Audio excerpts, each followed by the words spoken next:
Hua Ken tidak berkata apa-apa lagi karena dia tidak bisa memastikan banyak darinya.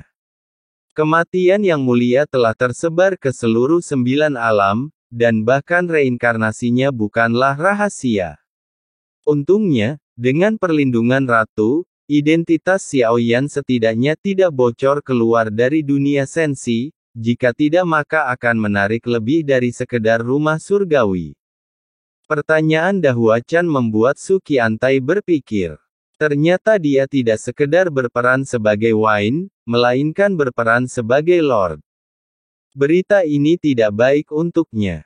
Dibandingkan dengan Zun Sang, bahkan pada puncaknya, ketenaran dan kekuatannya jauh tertinggal. Saya pernah berkesempatan untuk melihatnya sekali, dan hanya dengan satu pandangan saja hampir membuat Su Qiantai tidak mampu menahan tekanan dan berlutut. Pada saat itu, tabib istana Su Qian bahkan bukan Raja Taixu, namun ia pernah menjadi pakar terkemuka yang paling dihormati oleh tabib istana Su Qian. Mengatakan yang mulia tidak tepat, mengatakan bahwa dia adalah reinkarnasi yang mulia. Mungkinkah bagian ke-9 dari keabadian bumi yang dibangun di sensi adalah dia? Sangat tidak mungkin untuk menunggu. Ribuan tahun telah berlalu sejak reinkarnasi Murakami menunjukkan bakatnya. Saya khawatir ini sudah kembali ke level puncaknya. Semuanya hanya untuk menutup-nutupi dirinya. Su Qiantai memperhatikan sikap acuh tak acuh Xiaoyan selama percakapan terpisah mereka dengan Xiaoyan. Dia merasa bahwa perasaan ini hanyalah rasa hormat. Hanya orang kuat yang bisa memberi. Oleh karena itu, dia tidak boleh percaya pada kekuatan Xiaoyan atau keabadian kaisar, dan lebih memilih percaya bahwa itu adalah cara untuk menyembunyikan kekuatannya sendiri. Ini adalah cara untuk menghormati atasan, dan ini terlalu kosong. Pada dinasti Ming, Shen Zai menyerahkan Shihai Wu Taixu. Kekuatan ini tidak cukup untuk mengguncang Shen Kai. Su Qiantai sedang dalam keadaan berpikir saat ini.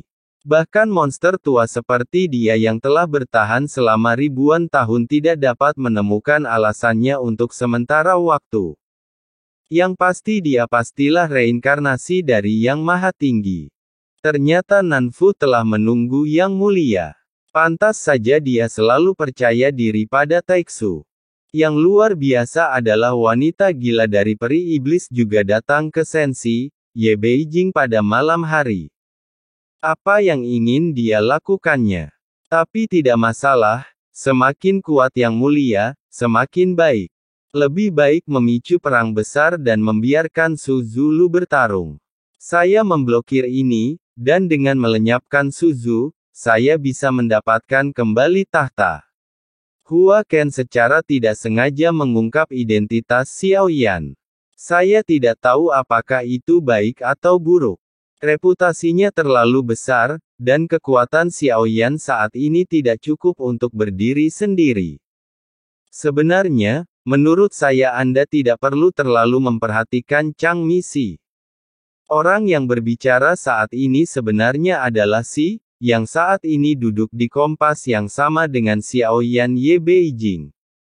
Begitu kata-kata ini keluar, seluruh tempat terus menjadi sunyi, tapi jantung Xiaoyan berdetak kencang. Nak, apa maksudmu? Suara berat Hua Ken keluar perlahan, dan Anda tidak bisa merasakan nadanya, tapi Anda bisa merasakan keraguan di setiap kata. Saya baru mengetahui tentang Palem Misilek, tapi ini bukan pertama kalinya saya melihatnya, tapi saya tidak memperhatikannya sebelumnya. Saya menduga selain memprovokasi perang dunia, Zhan Misi juga gemar bermain trik dan perencanaan. Maksudku, mungkinkah kita juga berada dalam perangkapnya sekarang? Semuanya hanya dipermainkan. Singkatnya, menurut saya pencuri adalah pencuri, dan 8 adalah yang paling mirip dengan Chang Miesi. Setelah pertanyaan Hua Ken, Ye Beijing tidak bisa membedakan suara pria dan wanita, tapi menuding Yi dengan kata-kata silly. Xiao Yan begitu terkejut hingga Hua Ken pun terdiam. Siapapun bisa menjadi sasaran kecurigaan, namun sepertinya tidak ada yang berani meragukan platform batu dengan nomor 1 yang tertulis di atasnya oleh penggagas pertemuan tersebut. Tapi Ye Beijing tidak takut sama sekali. Dilihat dari ucapannya, sepertinya dia tidak peduli apakah dia memenuhi syarat untuk memasuki alam dewa kekacauan, jadi dia hanya membuat tebakan yang berani. Padahal kalau dipikir-pikir, dari segala aspek memang mirip sekali dengan Chang Mi Silek. Kemampuan, alam misterius, dan identitas misterius sama-sama misterius. Hua Ken mungkin bahkan tidak mengetahuinya. Mampu mengumpulkan banyak orang berkuasa di sini sudah menjelaskan beberapa masalah. Dia juga bisa mengontrol arah keseluruhan pertemuan. Kalau bukan karena umur panjang. Ini adalah pertama kalinya Xiao Yan mendengar sekelompok orang muncul ketika dia membuka mulutnya. Mungkin dia tidak pernah menyangka akan curiga padanya. Apakah begitu? Jadi siapa di antara kami yang mengenal Anda? Kamu berasal dari dunia mana? Mengapa hanya kami yang mengungkapkan informasi kami sendiri? Tapi kamu tidak menggunakan dirimu yang sebenarnya. Si tidak berhenti berbicara dan mengejar hal ini, dan sampai terbukti, dia mungkin akan mempertahankan hal ini.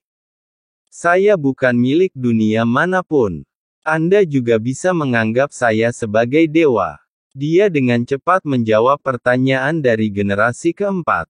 Dia tidak menjadi kaya karena itu. Di sini, dengan cara ini, ritual tersebut termasuk dalam alam dewa kekacauan, dan Zamesi juga termasuk dalam alam dewa kekacauan. Dalam hal ini, apakah Zamesi dapat dianggap sebagai Shikigami? Si melanjutkan, secara logika sepertinya memang begitu. Zhang Mianxi termasuk dalam alam dewa kekacauan, dan alam dewa kekacauan lebih tinggi dari keberadaan dunia lain manapun. Sekilas tentang puncak gunung es. Jika ini masalahnya, kemungkinan besar Andalah yang bertanggung jawab. Berhentilah berpura-pura, Andalah yang bertanggung jawab.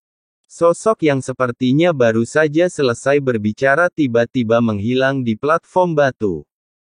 Belum ada yang pernah melihatnya. Tapi jika Anda berani bertemu dengan saya, jika tidak ada masalah, saya akan memastikannya untuk Anda. Tidak diragukan lagi, ini merupakan tantangan terhadap otoritas seseorang, dan dia langsung dikeluarkan dari pertemuan. Xiao Yan tidak bisa tertawa atau menangis. Dia perlahan-lahan mengerti mengapa Hua Ken melihat Ye Beijing. Meskipun itu hanya asap tebal, aku sangat takut. Wanita ini tidak sederhana, tapi dia ingin memperlakukan setiap pria seperti kompor. Dilihat dari tingkat ketakutan Hua Ken, saya khawatir dia belum bisa lepas dari nasib. Dengan kepergian Si, topik ini tidak lagi dibicarakan, karena tidak ada petunjuk pasti dalam waktu singkat, dan itu semua hanya spekulasi yang tidak bisa dipastikan. Jika Anda memiliki pertanyaan, pertemuan akan berakhir di sini. Pertemuan itu menjadi hening. Jika tidak ada delegasi, pertemuan berakhir. Segera setelah kata-kata Yi jatuh, sosok di platform batu pergi satu demi satu. Tepat ketika Xiao Yan hendak pergi, sebuah pesan tiba-tiba datang memintanya untuk tinggal.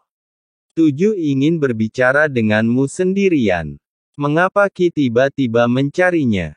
Xiao Yan juga sangat penasaran, tapi mengenai Qi, meskipun Xiao Yan tidak mengetahui identitas Xiao Qi, dia telah membantunya berkali-kali, dan setidaknya tidak ada permusuhan terhadap Xiao Yan untuk saat ini.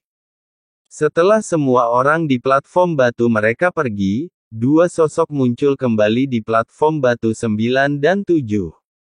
Ye Beijing diusir lebih awal, jadi dia tidak tahu kapan pertemuan itu akan berakhir. Jadi percakapannya dengan Qi tidak akan terungkap.